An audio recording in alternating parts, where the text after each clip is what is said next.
关于松树的高压，我发了几个视频，朋友们询问的比较多。今天我再补发一个关于黑松高压后上棚的过程，以及松树在什么情况下才适合高压。这是今年5月中旬防播的黑松，7月份套的杯，这个根已经变成了深色，可以剪下来上棚。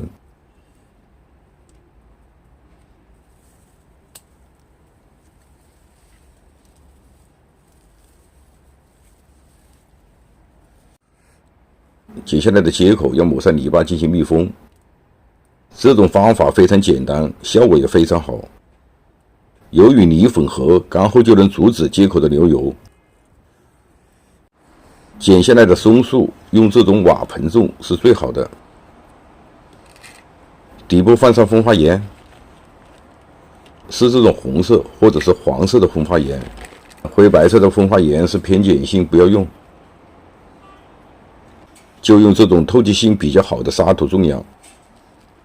现在的主要目的是让它长根，土中不要掺肥。现在可以把这个套杯剪掉了。有朋友问，套杯是见光还是不见光的好？我用的是透明杯。在高压生长初期，不见光线容易使根萌发。这个时候只要将防波口围住，基本处于不见光的状态。当根生长出来是需要光线的，在光照的诱导下，根会很快的生长，并形成了侧根，使整个根系快速形成。拆去这个套杯，不要将根团弄散了，像这样一个完整的根团种上。用这种透明杯，根的生长是比较理想的。将根团放到盆中间，四周填上湿一点的沙石土。种好后不要浇水，这种高压下来的树不存在定根水，让它有一个适应期。根长出来后就可以按照正常的养护。把它种好后会形成一个新的根系生长，必须把它固定。我在前面的视频也提到过这个问题。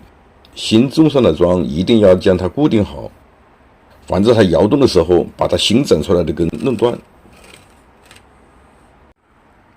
最下端已经发出了新芽，这是这棵松最终培育的方向。根形成后就从这里把它截掉，培养成一个小矮坝。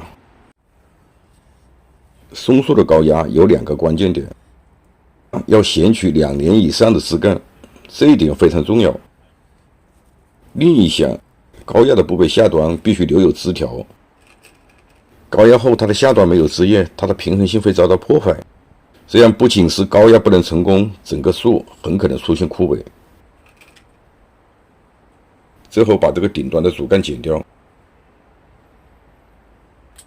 这样就可以保持它的生长平衡。